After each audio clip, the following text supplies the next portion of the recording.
if you are not acting like your best self, just clean it up. Just clean it up. Be vulnerable. Be transparent with the people that you love the most and say, hey, I'm sorry I acted like an asshole and I'm stressed. Notice I said and instead of but. So you're not negating what you just said, your apology. I'm sorry I acted like an asshole this morning and I'm really stressed and this is a completely different routine that I'm used to. And I impulsively acted out and I'm sorry and I'm going to try to do better next time. That's all. That's all you have to say. This is your Kick-Ass Life podcast, episode number 328. This is the Your Kick-Ass Life podcast with Andrea Owen, a no BS guide to self-help and badassery. Because ladies, let's face it, life's too short for it to not kick ass. And here's your host, the girl who serves it up straight with a side of crazy, Andrea Owen.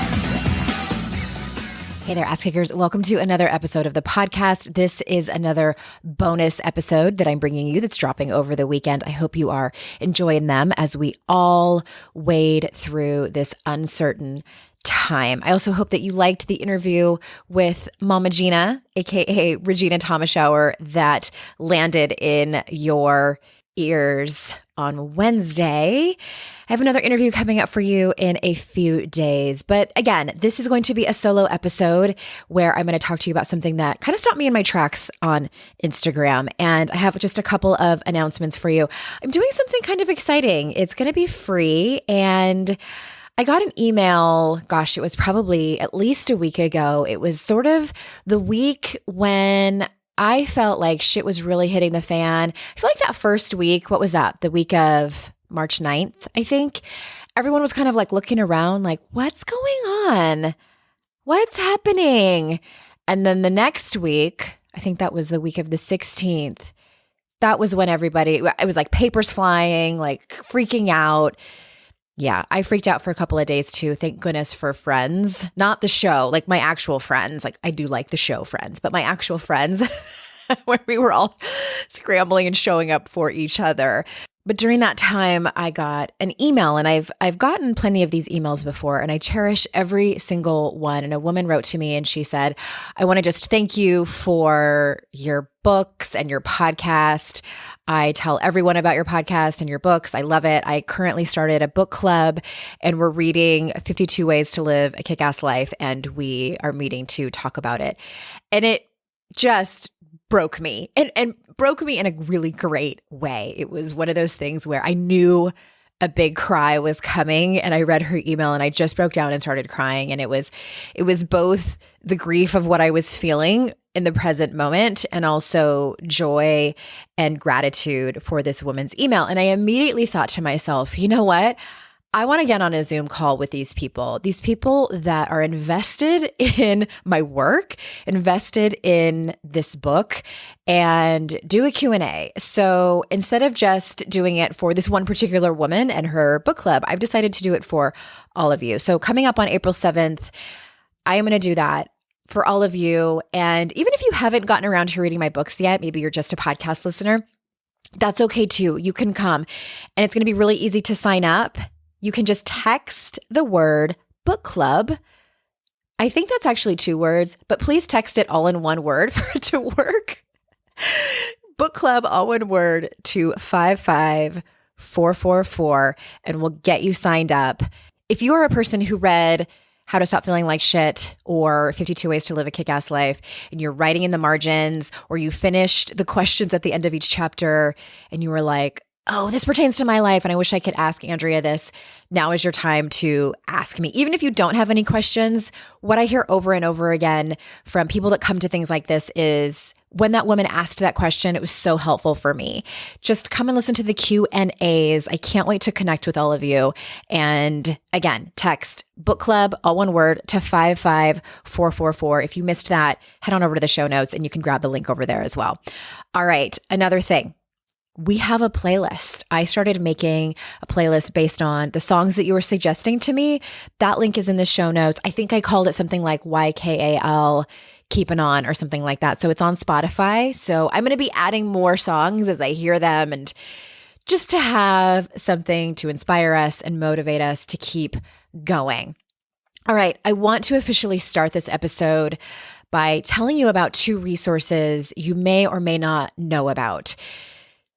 What's keeping me up at night are the people who have lost their jobs. They are out of work, whether they are small business owners or independent contractors or people who work in the service industry who don't have an income right now.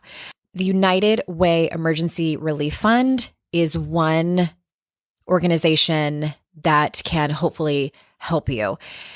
That link is in the show notes. Also, if you are familiar with Glennon Doyle, her along with her sister, they run Together Rising, which is a nonprofit that helps people in need. I also want to say this too. Oh, I should probably tell you. The Together Rising website, I had a hard time finding out how to figure out where do I click if I am a person in need. And so I found out that you just need to send them an email, contact@togetherrising.org. Also, if you go to both of those websites, togetherrising.org and the United Way website, there is a place to donate. So if you are someone who this crisis is not affecting you financially, especially if you are in a place where you are benefiting from this. I know there are some industries that are doing really well because of the need that is happening right now. If you are someone who has extra, please consider donating to the United Way Emergency Relief Fund and or to Together Rising so we can all come together and help everyone. This isn't happening in a vacuum.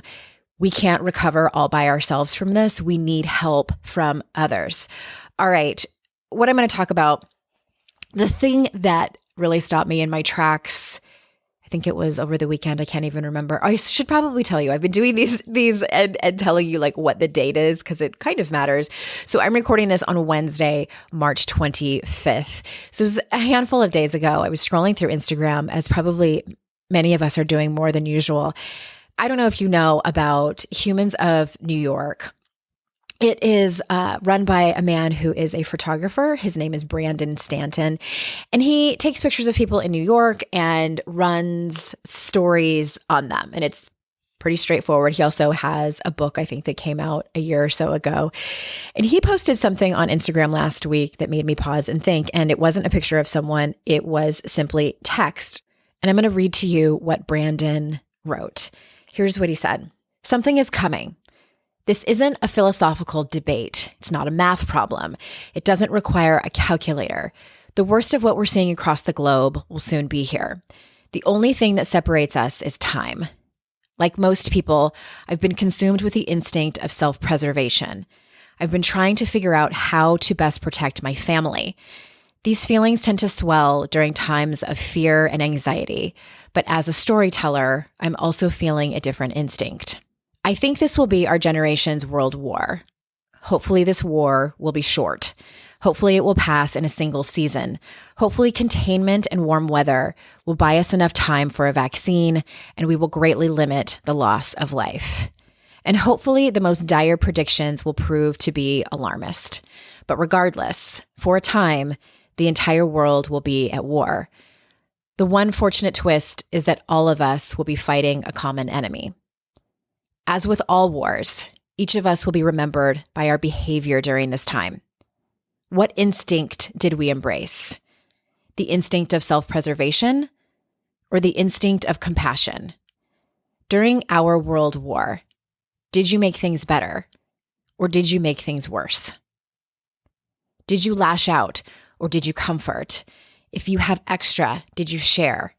If someone relies on you for their income, did you pay them? If your neighbor lives alone, did you help them prepare? If you wonder how somebody is making it, did you call and ask? We're going to be fine, but we're going to be fine because there are so many people who will choose humanity over selfishness. There will always be people who make things better and better until finally things aren't bad anymore. We will be led by our healthcare professionals over the coming weeks. They will be our heroes, and they will need all our love and gratitude. For everyone else, the best way to save lives right now is social distancing. So I will not be continuing Honey as normal. He goes on to it's another short paragraph about what he is doing. And HONY is an acronym for Humans of New York, what he's going to be doing. Obviously, he can't be out taking pictures of people out and about in New York City. So he's doing different stories of people in quarantine. There's a link to his Instagram profile in the show notes, or if you just search Humans of New York or Humans of NY, you will be able to find it. And the thing really that struck me about what Brandon wrote is about where he's talking about our behavior. And I do like that he mentioned that our first instinct is to protect ourselves, to protect our children, to protect our families. That's normal human behavior. And quite honestly, if we didn't have this instinct, we wouldn't be here right now, right? If none of us gave a shit, we wouldn't be here. So if you're beating yourself up for panic buying or for not having reached out to anyone yet, I want you to try to practice self-compassion and understand that it is a normal human reaction to sort of go inward and protect just the people that you are the closest to. Okay. I do feel like that was a normal response for the majority of people right in the beginning. And I'm hoping that by the time this episode reaches you, the dust has mostly settled.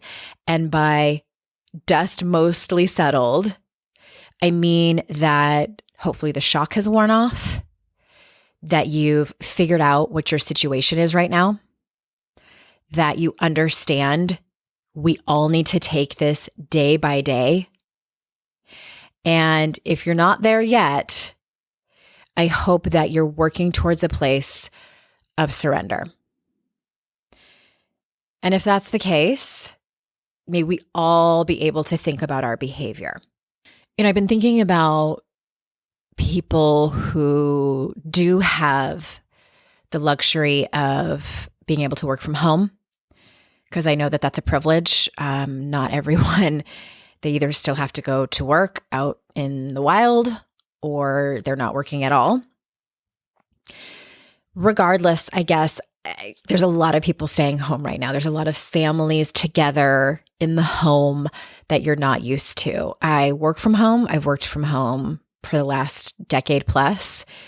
And over the last several years, as both of my children have been in school full time, I've gotten used to that. I've gotten used to getting them ready for school, sending them off. My husband goes to work and I'm home alone for at least 6 hours, and I get my work done as best as possible, and that's that. And so now everybody's home. And so yesterday I had a client at 9 a.m. I meet with my clients on Zoom in my home office. We're about 15 minutes into the session, and I hear, so the printer, the house printer is in my office. And my husband is home, homeschooling our children, or doing his best, because that's, let's be honest, it's been a bit of a shit show. So about 15 minutes into this client call, and the printer starts printing, and it's completely distracting, right? This doesn't happen when I'm with the client. And then about 10 seconds later, I hear a very loud knock at my door, and the door is right behind me. And I'm like, oh my God, you've got to be kidding me. And my first instinct was massive irritation, frustration, and anger. And I'm like, don't you people know that I'm with a client? This is not going to work. And so I open the door and I'm irritated with my daughter. I'm yelling down to my husband, and he's like, sorry, I texted you. And I'm like, why would you text me in the middle of a client session? I'm just going to be able to be like, excuse me, I need to text this person back. It's just, everything is kind of getting thrown up in the air in my face. And in those moments, I have a choice to make. How am I going to behave? Well, obviously I didn't show up as my best self. In the moment, I was frustrated and lashed out a little bit. And what I did after I met with my client is I cleaned it up and apologized to my daughter. I apologized to my husband, and then we moved the printer out of my office and figured out how to do it. And I feel like that is probably happening to some degree or another all over the world. And we are in each other's spaces. We are in each other's faces. We are just energetically boundaries are being crossed all over the place. And I say that because I want to just normalize how difficult that can be. Some of you might be absolutely 100% loving it. You love to be around other people all the time. Like it is your jam. And for other people, it's trying. I'm an extrovert and my whole life has been thrown upside down. So I say all this to completely normalize it. And also, if you are not acting like your best self, just clean it up. Just clean it up. Be vulnerable. Be transparent with the people that you love the most and say, hey, I'm sorry I acted like an asshole and I'm stressed. Notice I said and instead of but. So you're not negating what you just said, your apology. I'm sorry I acted like an asshole this morning and I'm really stressed and this is a completely different routine that I'm used to and I impulsively acted out and I'm sorry and I'm going to try to do better next time. That's all. That's all you have to say. This is how we get through this. This is how we take care of each other. And this is also how we take care of ourselves. I'm always talking to you about the importance of vulnerability and coping skills and all the ways that we typically impulsively act. I mean, that was generally speaking what How to Stop Feeling Like Shit was about. Taking all those coping mechanisms that are sort of our knee-jerk reactions, what we're used to, and pausing to notice when we do them, and then act in accordance to our values, act in accordance to the type of woman that we want to show up as. And I know that you don't want to show up as a frazzled, frenetic, scared, mean person. And if you are, of course you are. Of course you are. None of us have gone through this before. There is no manual on how to act. There's just not. And so notice, get curious about it, and clean up any messes that you make and try to do better next time. That's all we have as humans. That's really all we have. The next thing I want to talk to you about before I close it up is grief. And I think that grief is one of those things that we don't realize that we're in it. I've said this so many times before. I think we reserve grief for big things like someone dying in our life. Really, that's, I think, at the top of the list, like what we know grief is when we're about to walk through grief. And this is a time of grieving. I had a friend reach out to me and she texted me and said, I feel so bad that I am crying over my son's not going to have a graduation. So her son is a senior. It's her only child. And she's like, everything is canceled. His graduation, his senior trip. There's like all these senior things that I don't know about yet because I'm not there yet, but senior picnic and all these things that are just canceled. And she said, I feel so bad crying over that because there are so many people that have it so much harder than me right now, who have lost their jobs, who might get evicted, et cetera, who have no savings, et cetera, et cetera, et cetera. Who am I to be crying over this? And, we all have shit that we are disappointed about. Maybe your spring break vacation has been canceled. Maybe your work event that you have been planning for so long has been canceled.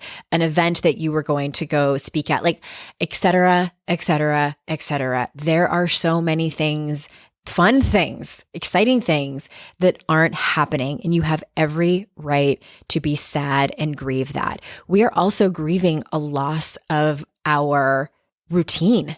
Grief, basically, let me back up for a second. Grief comes from the Latin word grave, and I don't know if I'm pronouncing it correctly. Latin is not my specialty, but that word means heavy or weighty.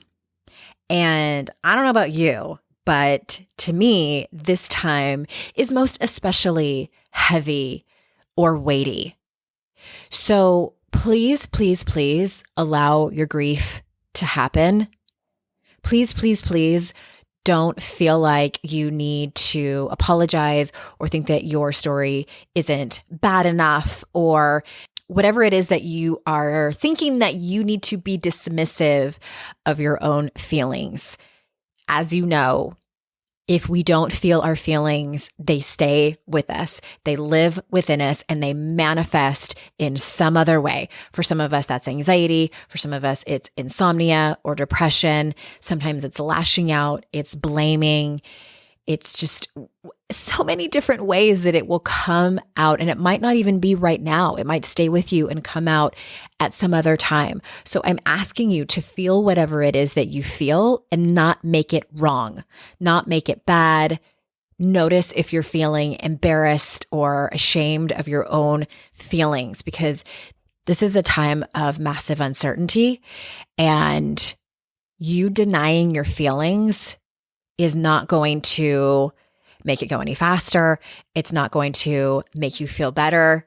None of those things. So please feel your feelings. Please know that everything that you're going through is normal.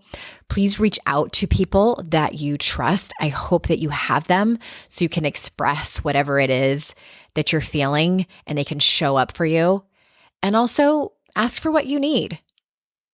If someone is putting a silver lining on it or telling you it's not that bad or whatever it is that they're doing to just really probably have good intentions and try to make you feel better, be specific about what it is that you need. You could say something like, what would make me feel so much better right now is if you listened and just nodded your head or gave me a hug or just tell me that you understand.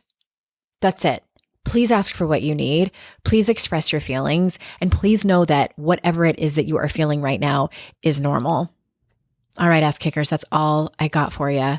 Again, if you want to come to the free book club Q&A, just text the word book club, all one word, to 55444. It's April 7th. And until next time, I will see you all out in cyberspace. Bye-bye.